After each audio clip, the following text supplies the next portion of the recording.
মৃত সবুজ মিয়ার কন্যা মৃত আমেনা বেগমের ছোট্ট মেয়ে নিতুর সাথে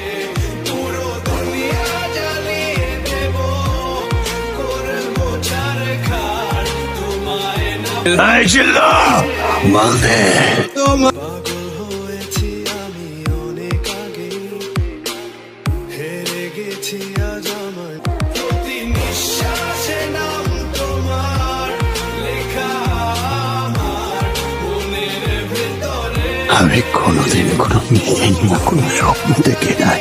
তোরে নিয়ে অনেক স্বপ্ন দেখছি। আমার সেই স্বপ্নে ভাইঙ্গা সুইরা বরবাদ করে দিয়া আরেকজনের সাথে সুখের সংসার করবি, আর আমি তোরে বাঁচায় রাখবো ভাবছা।